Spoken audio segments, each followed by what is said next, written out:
नमस्कार, आप देख रहे हैं प्रदेश का सबसे भरोसेमंद news channel India news Uttar Pradesh Uttarakhand और मैं हूं आपके साथ आयुष चित्रांश। दिनों दिन बढ़ती महंगाई और लगातार कम होते काम के अवसर ने देश की जनता की कमर को तोड़ दिया है। पेट्रोल और डीजल के अलावा खाद्य सामान की कीमतों में बेतहाशा बढ़ोतरी हुई है। खाने का तेल दोगुनी कीमत पर बिक रहा है। देश की जनता पिछले 1.25 साल से लगातार कोरोना संक्रमण काल को भी झेल रही है। इस दौरान अधिकांश समय देश में लॉकडाउन लगने से लोगों को घरों में रहना पड़ा है। ऐसे में काम धंधे, रोजगार ये सब समाप्त होने की कगार पर हैं। आय के स्रोत भी बंद हो चुके हैं। इससे आम आदमी का सामान्य जीवन बुरी तरह से प्रभावित है। अब घरेलू रसोई गैस सिलेंडर की कीमतों में बढ़ोतरी ने आम आदमी को झटके पर झटके दिए हैं। पेट्रोल और डीजल की कीमतें लगातार बढ़ रही हैं। देश का आम आदमी इन सब के बीच में बुरी तरह से पिस रहा है। अब सब्जी के दाम भी तेजी के साथ बढ़ रहे हैं, जिससे त्योहारी सीजन में आम आदमी दम तोड़ने की कगार तक पहुंच गया है।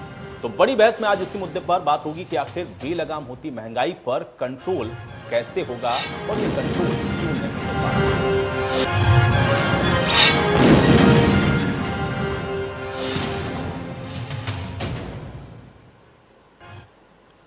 तो पेट्रोल डीजल के बढ़ते हुए दाम से हर कोई परेशान है और ऐसे में इसको लेकर के लगातार विपक्षी पार्टियां सवाल उठा रही हैं। तो विपक्ष की तरफ से बढ़ती महंगाई को लेकर क्या कुछ कहा गया, सुनिए।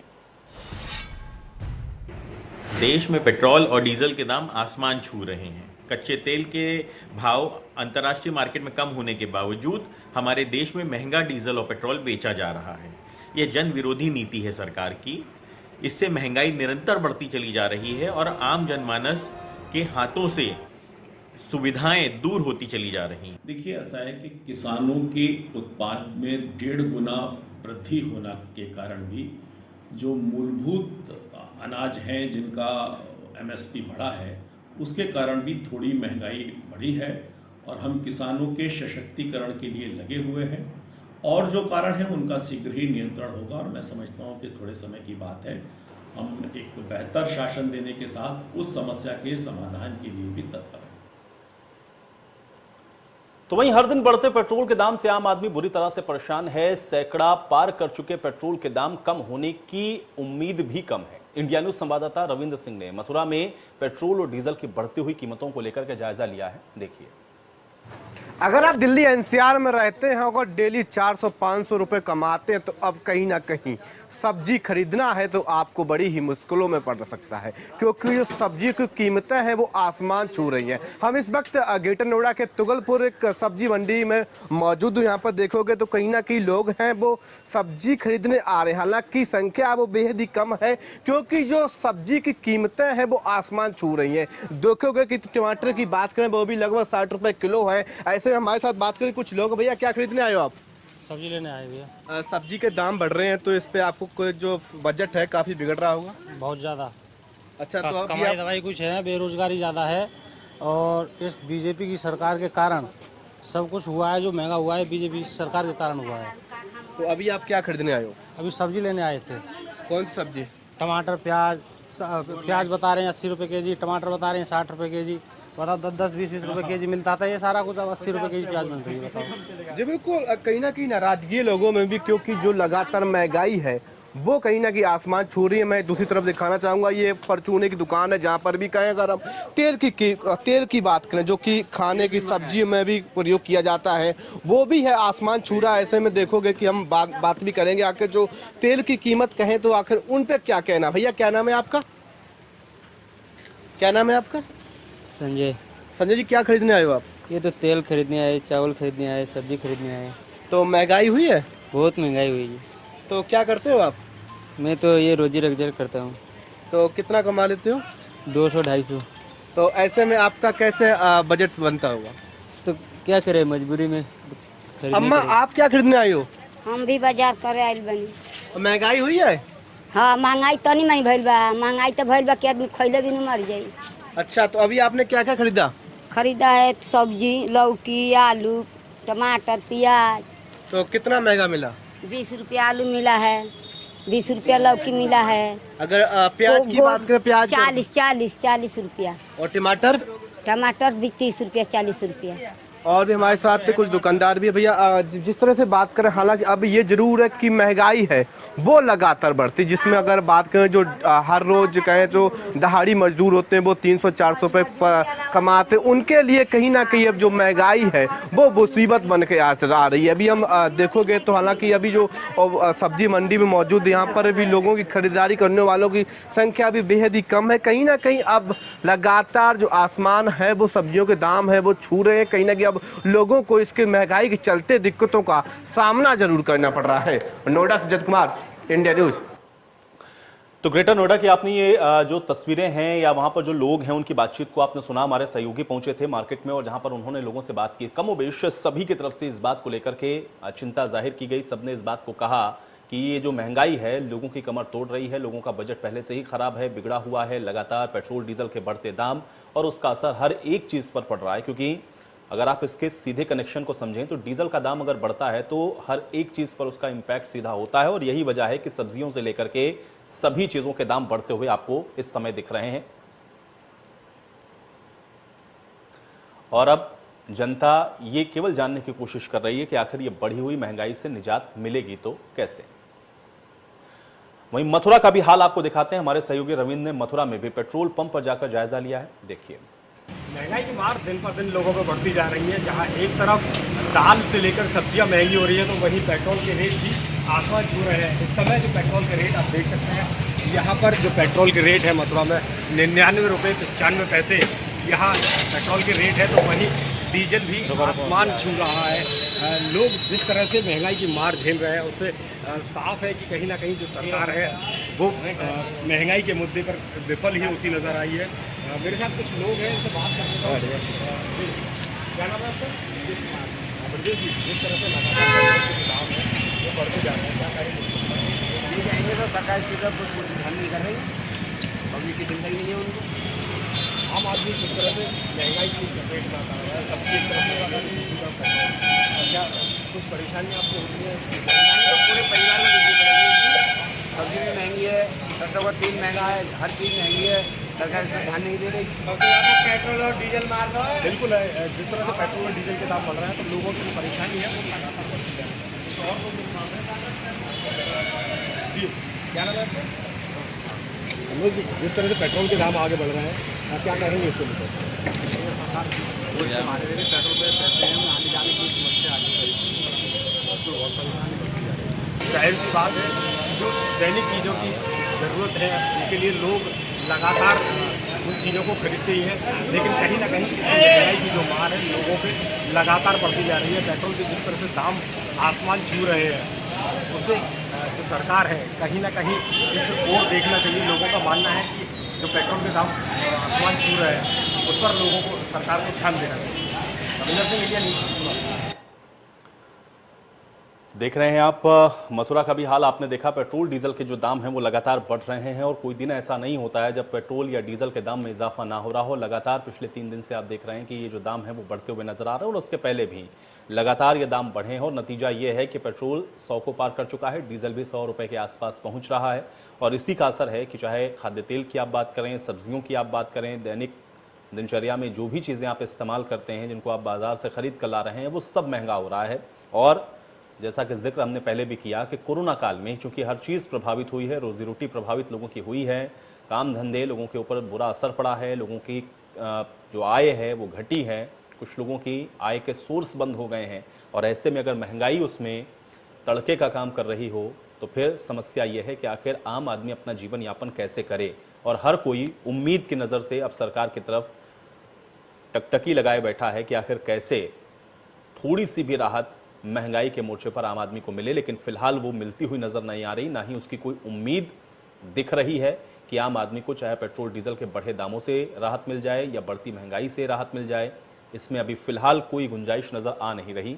और इसलिए अब सवाल यह है कि आखिर कैसे इस महंगाई की मार को आम आदमी झेलता रहेगा और सरकारें आखिर इसको लेकर क्या कर रही हैं। क्योंकि महंगाई को लेकर के आपने देखा है सवाल हमेशा से रहे हैं और आज भी ये बड़ा सवाल लगातार बरकरार है कि ये बढ़ती हुई महंगाई और ऊपर से त्योहार, घटती हुई आय कैसे आम आदमी अपना जीवन यापन करेंगे, ये एक बड़ा सवाल है। आज इसी सवाल के साथ आज की चर्चा की शुरुआत करेंगे। तमाम मेहमान मेरे साथ जुड़ गए, पहले उनका परिचय मैं आपके साथ करवा देता हूं। सुमैया राणा हमारे साथ जुड़ रही हैं, प्रवक्ता समाजवादी पार्टी की। सुमैया राणा जी, स्वागत आपका इस चर्चा में।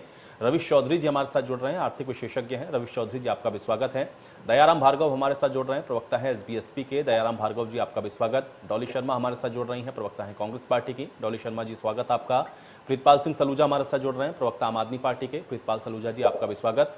और ओम प्रकाश जी हमारे साथ जुड़ रहे हैं, ओम प्रकाश सिंह जी, प्रवक्ता भारतीय जनता पार्टी के। ओम प्रकाश सिंह जी, आपका भी स्वागत है। ओम प्रकाश जी, सबसे पहले चर्चा की शुरुआत आज मैं आपसे ही करूंगा, क्योंकि महंगाई हम लोग देख रहे हैं हर स्तर पर नजर आ रही है। सब्जियों के दाम बढ़ रहे हैं, पेट्रोल डीजल के दाम बढ़े हुए हैं, खाद्य तेल के दाम बढ़े हुए हैं, सिलेंडर्स के दाम बढ़ रहे हैं, घरेलू एलपीजी के। आम आदमी ये जानना चाह रहा है कि उसको इस महंगाई से निजात कैसे मिलेगी, कब तक मिलेगी, क्या प्लान है, सरकार कैसे राहत दे सकती है? आपका रिएक्शन चाहूंगा मैं इसके ऊपर, ओम प्रकाश जी।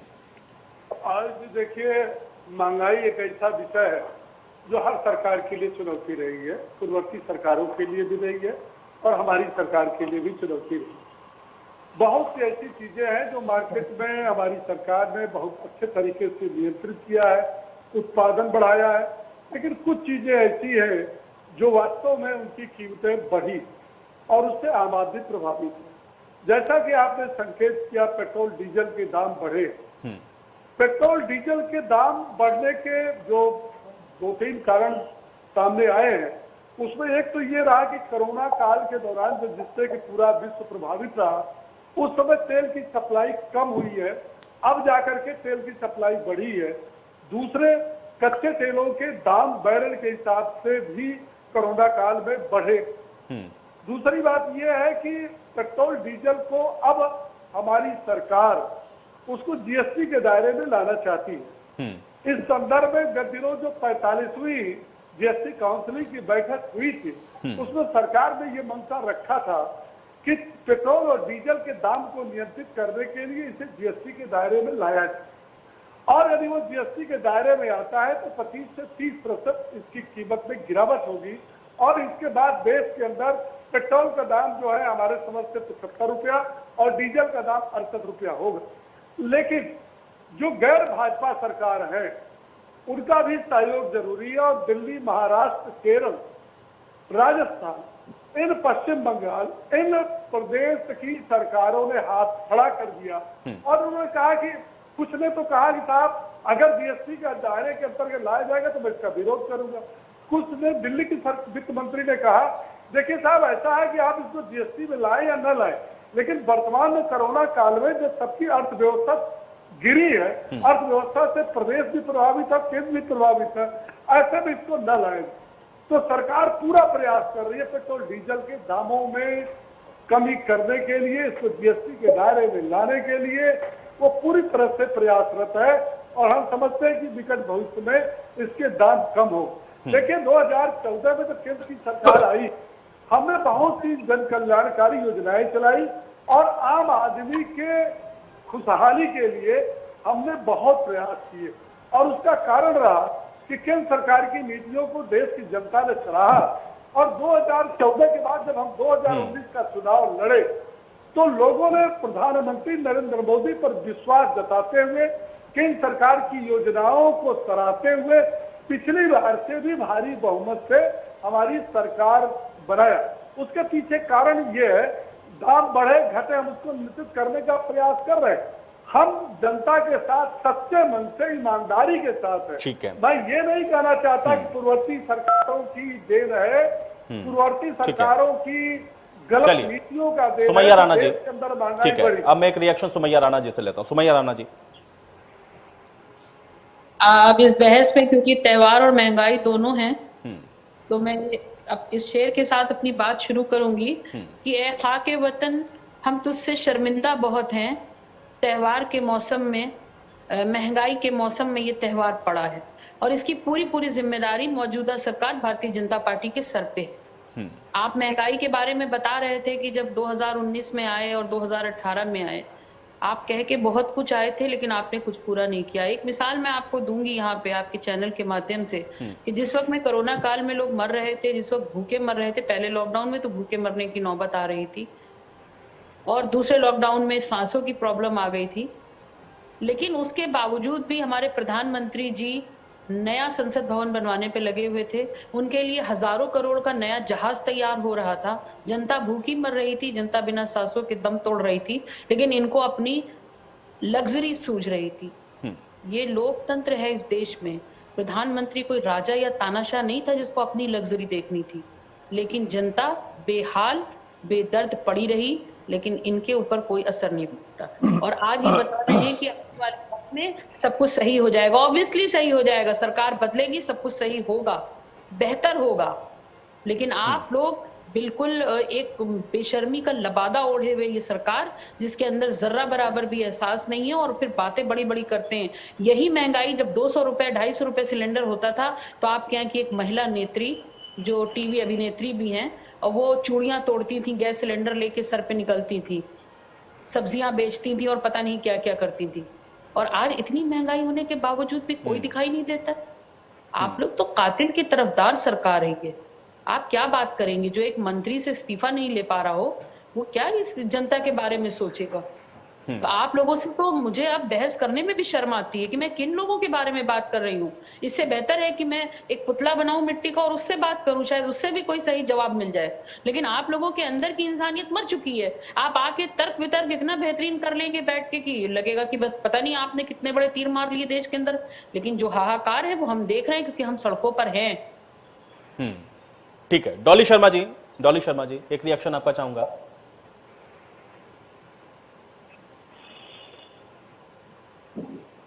डॉली जी एक बार अनम्यूट कर लें, शायद म्यूट है आपका ऑडियो। अब आ रही है? आप सुन पा रहे हैं मुझे? जी, देखिए, गरीब की थाली से दाल गायब है और सब्जी पर भी आई आफत है। ये अभी आप ही की रिपोर्ट में हमने देखा। लोग परेशान हैं, गरीब त्रस्त है। आज जो पहले गरीब दाल रोटी खा के जीवन काट लेता था, आज आप देखिए कि दाल नहीं खरीद सकता व्यक्ति। आज आप देखिए, आप पेट्रोल डीजल तो भूल जाइए गरीब व्यक्ति के लिए, आज उसकी रोटी पर बात आ गई है। सरकार ने इतनी महंगाई बढ़ा दी है।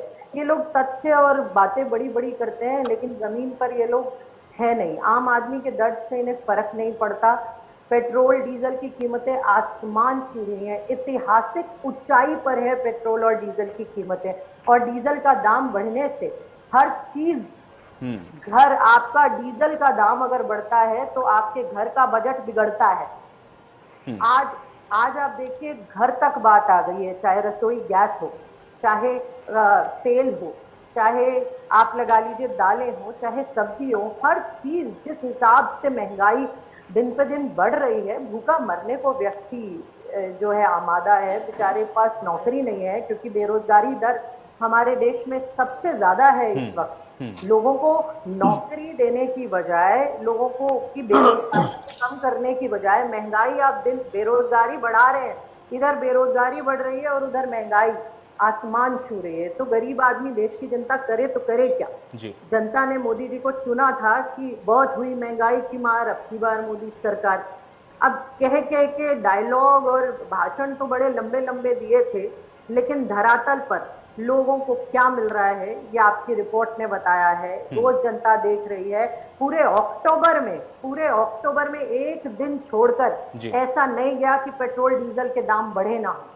आज भी बढ़ा है। आप देखिए, पेट्रोल डीजल घरेलू गैस आज भी बढ़ा है। आज मैं सब्जी खरीदने बाजार गई, आलू 30 रुपया किलो। आप देखिए, कहां से खरीदेगा गरीब आदमी 30 रुपया किलो आलू? 200 रुपए के पार सरसों का तेल कहां से खरीदेगा? तो ये सरकार कर रही है, पेट्रोल डीजल की जो ये बातें करते हैं, ये सेंट्रल टैक्स क्यों नहीं हटाते, एक्साइज क्यों नहीं कम करते, जो कि इन्होंने तिगुना स्पीड से बढ़ाई। कितना हुआ करता था 2014 में और 2021 में, आज कितना है इनका सेंट्रल टैक्स जो केंद्र सरकार लेती है, उस पर क्यों नहीं कमी करते हैं? उस पर कमी करें कि लोगों को, देश के लोगों को कुछ राहत मिले।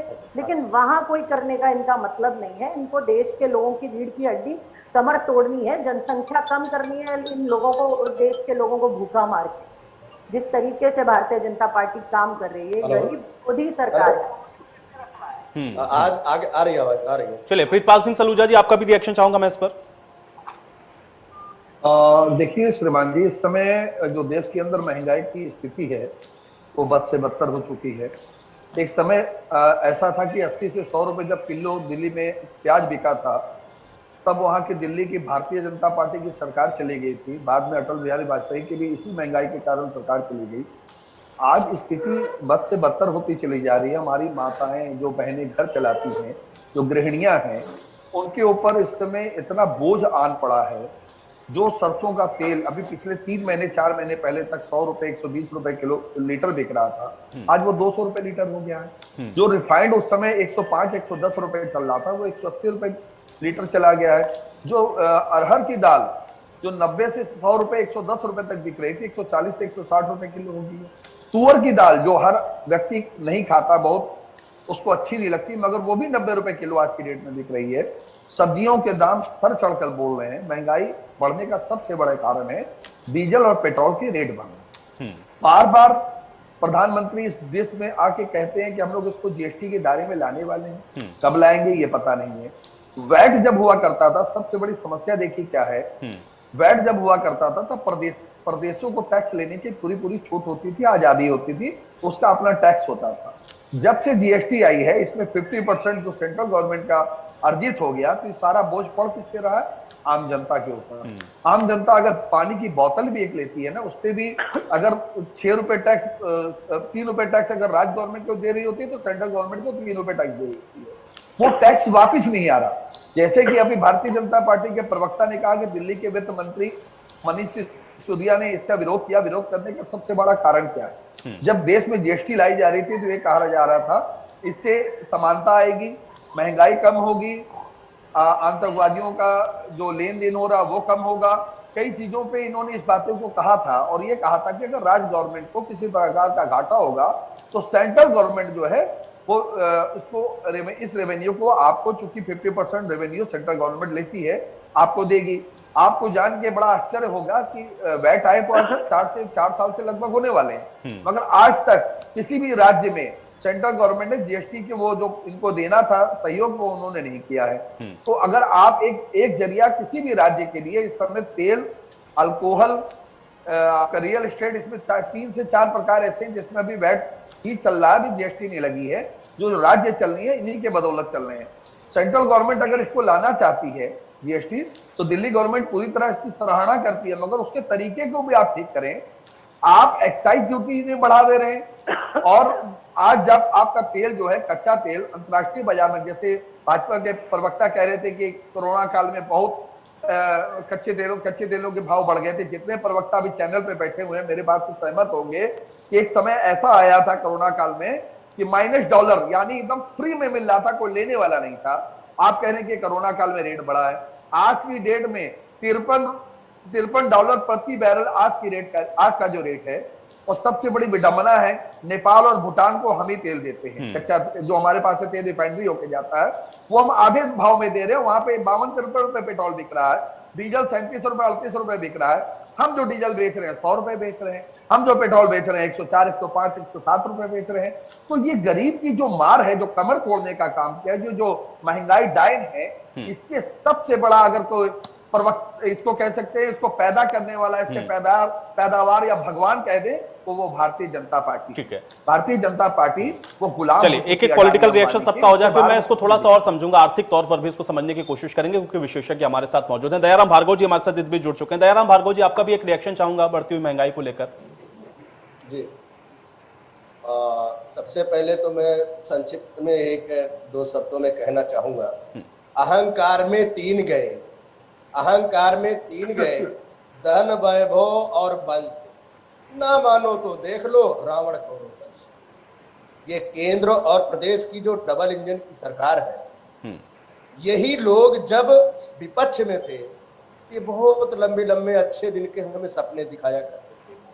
आज वो सपने दिखाने वाले लोग कहाँ हैं?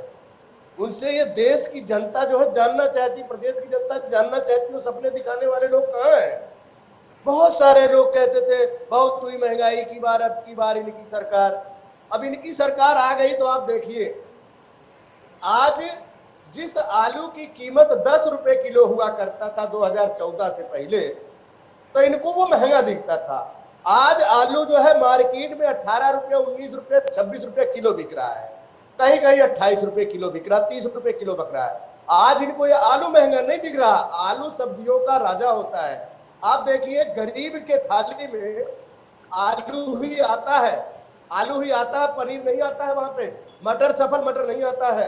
तो मैं आपके माध्यम से बताना चाहूंगा, ये लोग गरीबों का निवाला इन्होंने छीनने का काम किया। प्याज का रेट उठा के देखिए कहां पहुंच जा रहा है। खाद्य सामग्री इतनी महंगी हो गई है कि जनता त्राही त्राही कर रही है। मजे की बात देखिए, अगर आप डीजल पेट्रोल पे बढ़ोतरी किए हैं तो लोगों की जो तनख्वाह वो तो बढ़नी चाहिए। दिहाड़ी मजदूर सबसे ज्यादा, फोर्थ क्लास का व्यक्ति जो है दिहाड़ी मजदूर वाला है, उसका सबसे ज्यादा आय के ऊपर फर्क पड़ा है। तो जीएसटी और जो क्या नाम नोटबंदी से पहले जिन कंपनियों में लोगों को जो 15 से 20 हजार रुपए महीना मिला करता था, लॉकडाउन के बाद उन कंपनियों में 7 से 8 हजार रुपए वो लोग करने को मजबूर है। अगर 7 से 8 हजार रुपए में करने को मजबूर है तो हम आपसे जानना चाहते हैं उनकी आय तो कम हो गई, और आपने खाने के सारे सामग्री आपने महंगा कर दिया। तो आप बताइए गरीब जनता के लिए, देश की जनता के लिए ये सरकार क्या कर रही है? ये सरकार केवल झूठ बोलकर, जुमला बोलकर देश को गुमराह करने का काम कर। ठीक है, चलिए अब इसका आर्थिक पक्ष समझते हैं। रवीश जी, एक आर्थिक विशेषज्ञ होने के नाते थोड़ा सा समझाएं, क्योंकि जो बढ़ती हुई महंगाई है सब लोग अपनी अपनी तरह से उसकी व्याख्या कर रहे हैं। भाई विपक्षियों का काम है सवाल उठाना, वो सवाल उठा रहे हैं, सत्ता पक्ष बता रहा है कि हम ये करने की कोशिश कर रहे हैं, लेकिन असल में आपको क्या लग रहा है, क्या दिक्कत है, क्या परेशानी है, और क्यों हम लोग जो ये बढ़ती हुई महंगाई है इस पर कंट्रोल करते हुए हमको कुछ नजर नहीं आ रहा, या कोई राहत के तौर पर कोई गुंजाइश भी नहीं दिख रही? आपसे समझना चाहूंगा रवीश जी। बड़ा अच्छा लगता है जब कई विपक्षी पार्टी रहती है, बड़े बड़े जुमले और बड़े बड़े वो स्लोगन सुनने को मिलते हैं, जिससे चेहरे पर हंसी आती है। बहरहाल मैं आपको बताऊं, अगर पेट्रोल की बात कर रहे हैं तो मैं फैक्ट्स की बात अगर करूं तो अगर मान लीजिए 93 रुपए 24 पैसे प्रति लीटर पेट्रोल है तो बेस प्राइस 29 है, सेंट्रल गवर्नमेंट के पास 33 रुपए पहुंच रहा है और स्टेट गवर्नमेंट के पास 26 रुपए 90 पैसे यानी लगभग 27 रुपए पहुंच रहा है। तो जहां तक ये बात कही जा रही है कि सेंट्रल गवर्नमेंट की वजह से जो है ये मंदी बढ़ रही है, ऐसा नहीं है। स्टेट गवर्नमेंट भी अच्छा खासा पेट्रोल पर टैक्स लेती है। 27 रुपए, अगर 93 रुपए का पेट्रोल बिक रहा है और 27 में, दिल्ली की बात कर रहा हूँ, 27 रुपए स्टेट के पास जा रहा है, तो स्टेट के पास भी टैक्स जा रहा है और सेंट्रल गवर्नमेंट भी पैसा लेगी, क्योंकि बिना कर के देश नहीं चल सकता है, ये बात तय है। अब दूसरी बात पे आता हूँ कि भाई महंगाई बढ़ रही है। सर ये ग्लोबल क्राइसिस है, मैं किसी पार्टी के हक में नहीं बोल रहा हूँ, बट ये ग्लोबल क्राइसिस है। अमेरिका और अगर आप बात करेंगे चाइना से क्यों थोड़ी महंगाई बढ़ रही है, उसका मैं रीज़न बता दूं कि WPI होलसेल प्राइस इंडेक्स बढ़ गया है, 10.24% के आसपास है। उसका एक सबसे बड़ा रीज़न ये है कि चाइना में और ऑस्ट्रेलिया में एक पैक्ट हुआ है कि चाइना ऑस्ट्रेलिया से कोल नहीं खरीदेगा, क्योंकि ग्लोबल वार्मिंग हो रही है इस कारण से। अब कोल नहीं खरीदेगा तो बिजली कम बन रही है, बिजली कम बन रही है तो मैन्युफैक्चरिंग कम हो रही है। अब जब मैन्युफैक्चरिंग कम हो रही है और डिमांड उतनी है और डिमांड बढ़ रही है, उसकी वजह से प्राइसेस में फ्लक्चुएशंस हो रहे हैं और प्राइसेस बढ़ रहे हैं, इंपोर्ट प्राइस बढ़ रहा है, क्योंकि चाइना में भी मैन्युफैक्चरिंग कम हो रही है। दूसरा, अभी तो बम फटा ही नहीं है महंगाई का, मैं आपको बताऊं। अब वो क्या रीजन है, चुनाव आ रहे हैं नहीं आ रहे हैं, वो तो पार्टी ज्यादा बेहतर समझेंगे। मगर कोल प्राइसेस, कोल के एक्सट्रैक्शन नहीं हो पा रहा है, उसका रीजन कोई सरकारी रीजन नहीं है, उसका रीजन है कि वेदर बहुत पानी बरसा है, जिसकी वजह से कोल एक्सट्रैक्ट नहीं हो पा रहा है। अब कोल एक्सट्रैक्ट नहीं हो पा रहा है तो कोल महंगा हो गया है। तो कोल महंगा हो रहा है तो भारत की जो बिजली है वो कोयले पे डिपेंड करती है, और कोयला जब महंगा हो रहा है तो बिजली के प्राइसेस बढ़ने तय हैं। और आप देखिएगा फ्यूचर में काफी भयंकर प्राइसेस डबल भी हो सकती है घरेलू बिजली, ये मुझे लगता है। और करना भी चाहिए, क्योंकि सरकार पैसा कहाँ से लेगी, आखिर हम ही से लेगी पैसा, क्योंकि देश हमसे ही बनता है और हमारे टैक्स से ही देश चलता है। अब तीसरी बात साहब, प्रॉब्लम क्या है? प्रॉब्लम है ये फ्रीबीज। हम 300 यूनिट बिजली फ्री देंगे, हम पानी फ्री देंगे, हम लैपटॉप फ्री बांटेंगे। आप क्यों बांट रहे हैं लैपटॉप? टैक्सेस से लैपटॉप क्यों बांट रहे हैं आप? अब वो ये कहलाता है ट्रांसफर पेमेंट्स। अगर मैं तकनीकी भाषा में बोलूँ तो ट्रांसफर पेमेंट्स होते हैं, ये ऐसे पेमेंट्स होते हैं जो गवर्नमेंट करती है, लेकिन उसके एवज में उसको कोई रिटर्न नहीं मिलता है। ऐसे पेमेंट्स की वजह से आप डेवलपमेंट में पैसा नहीं लगा रहे हैं, आप फ्रीबीज में पैसा बांट रहे हैं, जिसकी वजह से जो भार है वो कहीं ना कहीं टैक्सेस की वजह से हम पे पड़ता है, टैक्स पेयर्स पे पड़ता है। लेकिन कहीं ना कहीं कुछ हद तक ये जरूरी है, जो हमारे किसान भाई हैं, जो हमारे गरीब तक हैं, उनको तक ये फ्री गैस और ये आपका जो मकान है, फ्री मकान, ये सब मिलना चाहिए। इस पे हम एग्री करते हैं, ये मनी डिस्ट्रीब्यूशन पॉलिसी। मगर ये जो पैसा दे सकते हैं उनको भी आप फ्री दे रहे हैं, ये कोई मतलब नहीं, मुझे नहीं लगता। इसकी वजह से एक प्रॉब्लम आ रही है। अब जो चलिए रवि जी, मैं थोड़ा सा रोकूंगा आपको, एक छोटे से ब्रेक के लिए रुकेंगे और ब्रेक के बाद चर्चा को यहीं से आगे बढ़ाते हैं।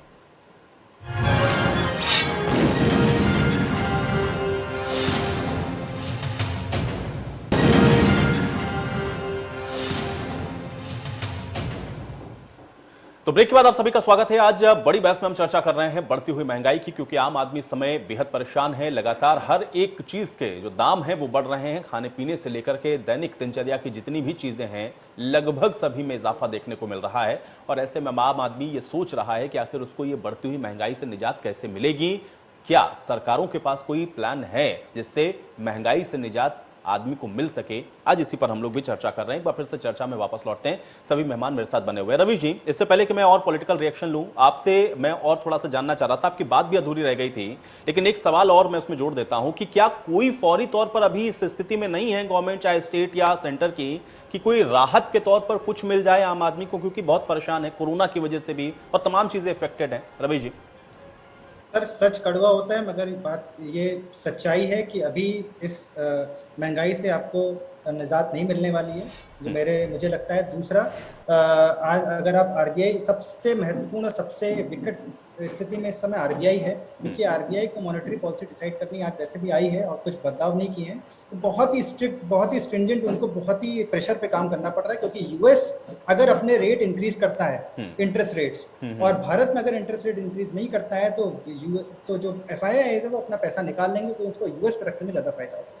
ये भी एक बहुत बड़ा फैक्टर है जो मुझे थोड़ा सा चिंता दिला रहा है। और दूसरा, जो बात हो रही है आलू और जो ऑयल की बात, एडिबल ऑयल की बात हो रही है, ज़रूर वो बढ़ रहे हैं। उसका रीज़न ये है, एमपी से दालें आती हैं और जो किसान का मूवमेंट है उसकी वजह से काफ़ी हैम्पर हो रहा है, उसकी वजह से भी प्राइसेस इंक्रीज हो रही है। तो ये एक पूरा, मैं ये नहीं कहूँगा कि कोई एक आदमी जिम्मेदार है, ये पूरा एक ऐसा सिचुएशन बनता जा रहा है जिसकी वजह से वो पाइलअप होता चला जा रहा है। ये एक सबसे बड़ा कारण है। जी आयुष। ओम प्रकाश जी, अब आप जवाब दें। देखिए आयुष जी, केंद्र सरकार की नीतियों के विरोध करना, उसकी आलोचना करना विपक्षी दलों का नैतिक कर्तव्य है, मैं उसको मानता हूँ। और उस कर्तव्य के निर्वहन में यदि उनके मन में आक्रोश भी आता है तो भी स्वाभाविक। लेकिन अगर किसी को केंद्र सरकार का नाम लेने पर, प्रधानमंत्री का नाम लेने पर उनको शर्म आती हो, उनको डिबेट में बैठने पर शर्म आती हो, उनके पता नहीं क्या पारिवारिक कारण है और उनकी टिप्पणियां जो इसके पहले रही है इस सरकार के प्रति, प्रधानमंत्री के प्रति और पार्टी के प्रति, तो मैं आपको नहीं कर रहा, मैं आपको नहीं कर रहा, जिसको शर्म आ रही है उसको बता, मैं आपको भी शर्म आएगी। अरे भाई, आपके पिताजी ने कुछ कहा था क्या? आपके पिताजी ने कुछ कहा था? आपका बेटा है, कोई अमीर बाप की बेटी है, अरे भाई डिबेट करने आए हो, जिस बात पे उस पर बात रखो। नाम नहीं लिया, आप मैंने आपका नाम नहीं लिया।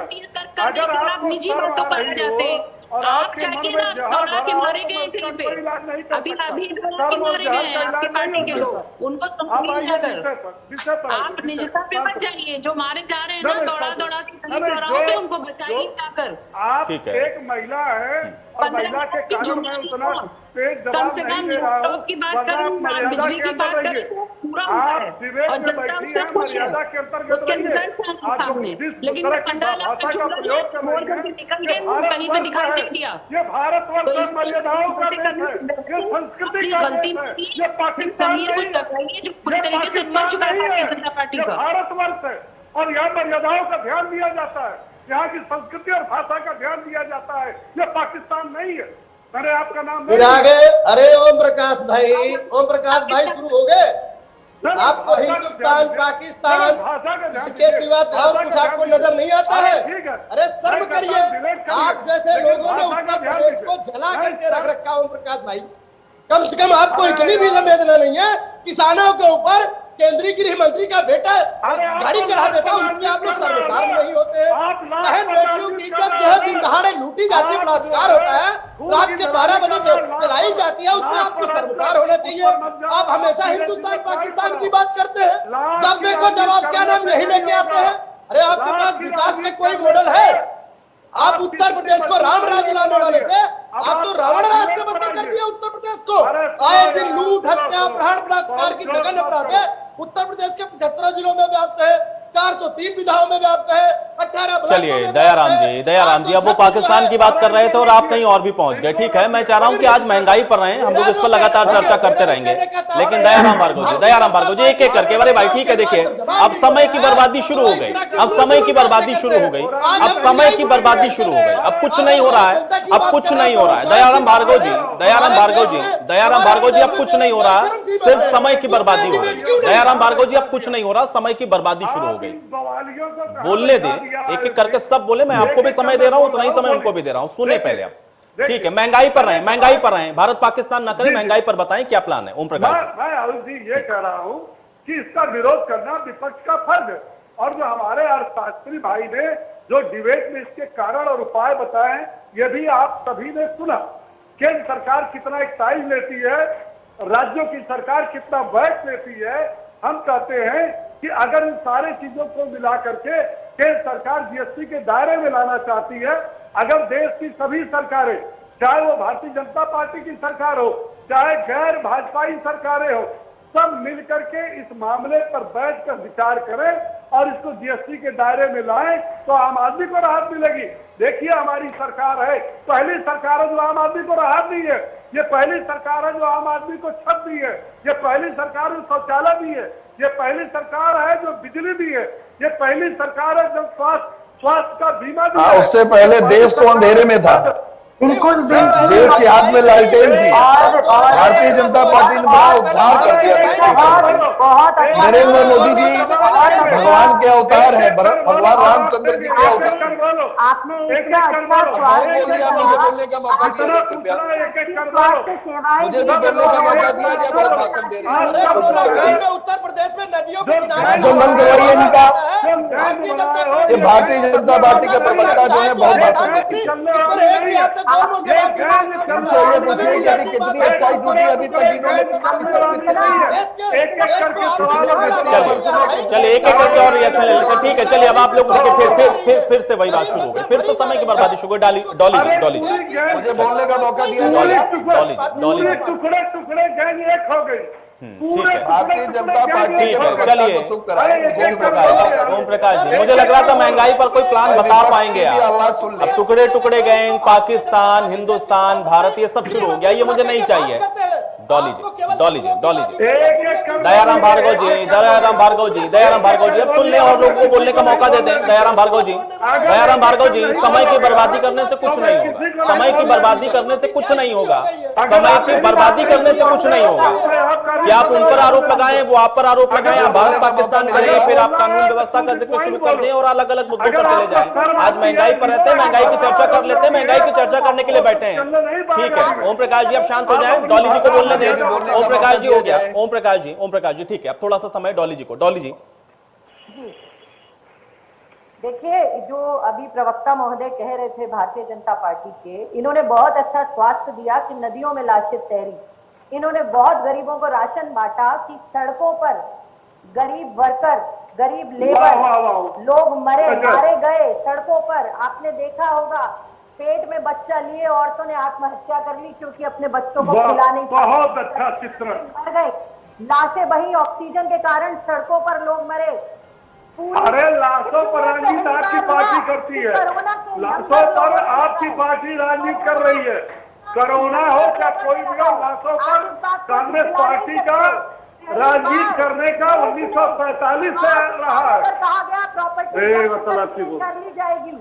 पहली बार आप लोग तो इस तरीके की बातें करते हैं कि अगर आज आपका गृह राज्य मंत्री का बेटा फरार हो गया है, 302 की एफआईआर है, सुप्रीम कोर्ट को तभी तो झाड़ू लगाते हुए फोटो खींचने का अवसर मिला आपको, तभी तो झाड़ू लगाने का, फोटो वायरल करने का अवसर मिला। फोटो सेशन हो गया, चलिए ठीक है, फोटो सेशन हो गया। टू द पॉइंट आइए, आप महंगाई बर्दाश्त करिए। ठीक है, चलिए, फोटो ठीक है सुमैया राणा जी, ठीक है, चलिए। अब आप लोग बार बार मुद्दे से भटक जा रहे हैं, कोई महंगाई पर बात नहीं कर रहा, आप बता नहीं पा रहे आपके पास प्लान क्या है, और इधर उधर की बातें सारी हो रही हैं। सुमैया राणा जी, सुमैया राणा जी, 300% 6 साल में 300% केंद्र सरकार ने टैक्स बढ़ाया, 300%, 300%। ये भी पढ़िए, पढ़कर आइए थोड़ा, पढ़कर आइए। चलिए चलिए, ठीक है, चलिए, आप लोग का आरोप प्रत्यारोप हो गया, ठीक है। सुमैया राणा जी, सुमैया राणा जी, सुमैया राणा जी, ओम प्रकाश जी की बात का जवाब दें। देखिए मैं आपको मैं बोलूं, एक एक करके, एक सेकंड, सुमैया जी को बोलने दे पहले।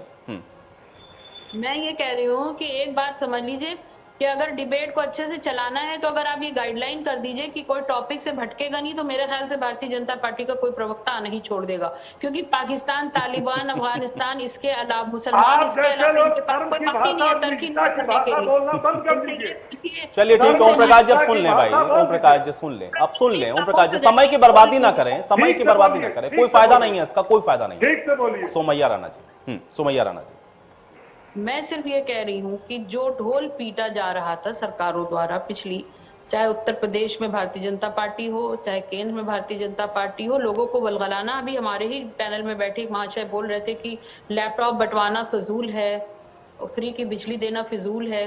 तो कम से कम जिन सरकारों ने ये कहा, अपने वादे को पूरा किया, और लैपटॉप्स के क्या फायदे हुए हैं, बिजली से क्या फायदा होता है, ये सब देख रहे हैं। लेकिन ये 15 लाख वाले जुमले के बारे में समझ में नहीं आया, और ये इतनी साइंस और इतनी मैथ्स और इतनी एल्जेब्रा जो है ना, ये आम गरीब आदमी मजदूर नहीं समझता है। उसको अपनी थाली में भोजन चाहिए जिससे वो जिंदा रह सके। तो ये एल्जेब्रा और साइंस जो करते हैं, जो काम अपना टेक्निकल वो करें, लेकिन गरीब आदमी को इससे कोई मतलब नहीं है। और लोगों को बेवकूफ बनाना छोड़ दें कि लैपटॉप की वजह से सब हो गया और लैपटॉप बंटने की वजह से पैसे खत्म हो गए। प्लीज असलियत को कबूलें और देश की जनता के साथ ये भद्दा मजाक करना छोड़ दे भारतीय जनता पार्टी और उसके समर्थक। बहुत हो गया खेल तमाशा। लोगों की आप संवेदनाओं के साथ खेलते हैं, उनकी मौत पर आप जश्न मनाते हैं, मुस्कुराता हुआ चेहरा लेके प्रधानमंत्री जी बगल से आके चले जाते हैं लखनऊ से। लोगों को घर बांट के, किसी का घर उजड़ गया वहां तक जाने की उनको जरूरत उन्होंने नहीं समझी, और यहाँ बैठ के बड़ी बड़ी लफाजियां होती हैं न्यूज चैनल पे। महंगाई की मार है, उसको समझना होगा, उससे कैसे निपटना होगा, ये सरकारों का काम है। ये हाथ छोड़ देना कि इस वजह से ऐसा हो गया, वो वजह थी तो यूं हो गया। आप चुन करके आए, वादे करके आए थे, आपका जिम्मेदारी, आपका दायित्व है, आप उसको पूरा करिए। इसकी जिम्मेदारी जनता की नहीं है। जनता की जिम्मेदारी थी कि आप पे भरोसा करके आपको गद्दी नशीन किया है, आपको कुर्सी दी है, अब आपको सोचना है कि आपको जनता की। चलिए ठीक है, प्रीतपाल सिंह सलूजा जी। रवीश चौधरी जी जो आपके चैनल पे एक सीए के माध्यम जो उनके जो पढ़ाई है उसको आपके सामने रख रहे थे, इन्होंने जितनी भी महंगाई के कारण बताए हैं वो सारे उन्होंने चीन और पाकिस्तान और पता नहीं लंदन कहां की बात बता दी। आपको पता होना चाहिए कि दिल्ली देश की राजधानी है और देश का एक अंग है। वहां पर जो दिल्ली की सरकार है 50,000 करोड़ का उसका बजट है सालाना, उसके बावजूद भी वो बिजली फ्री दे रही है, पानी फ्री दे रही है, बसों में माताओं को, बहनों का आवागमन मुफ्त दे रही है, युवाओं को वाईफाई मुफ्त दे रही है, कैमरे लगा रही है, जो भी इंफ्रास्ट्रक्चर है शिक्षा के ऊपर, स्वास्थ्य के ऊपर, स्वास्थ्य पूरी तरह फ्री है, वहां पे शिक्षा फ्री है। तो इसकी एक प्लानिंग होनी चाहिए। सबसे बड़ी बात होती है प्लानिंग की। अगर आप नियत आपकी अच्छी है तो सब कुछ दे सकते हैं। दिल्ली की सरकार ये सब देने के बाद, कैट जो सेंट्रल गवर्नमेंट की ही एक संस्था है, उसने दिल्ली की पिट थपथपाई थी 2019 में कि दिल्ली की सरकार सब कुछ मुफ्त देने के बाद भी कमाई कर रही है, सरप्लस कर रही है। तो जब तक आपके पास प्लानिंग नहीं होगी ना, तो श्रीमान जी प्लानिंग के बिना कोई काम नहीं होता। चलिए प्रीतपाल जी, अब मेरे पास समय नहीं, बहुत शुक्रिया आप लोगों ने समय निकाला, चर्चा का आप लोग हिस्सा बने। हालांकि हाँ, ये जिम्मेदारी और नैतिक दायित्व सरकारों का होता है कि जो महंगाई है उससे निजात आम आदमी को दिलाए, कारण उसके पीछे कुछ भी हो, लेकिन जनता सरकार को चुनती ही इसलिए है कि ऐसे दौर में सरकार उनके साथ खड़ी हो और उनके लिए कोई राहत की जो उम्मीद है या गुंजाइश है उसको पैदा करे। अब देखना यह है कि इस महंगाई से निजात सरकारें दिलाती कैसे हैं। आज बड़ी बहस में मेरे साथ फिलहाल इतना है।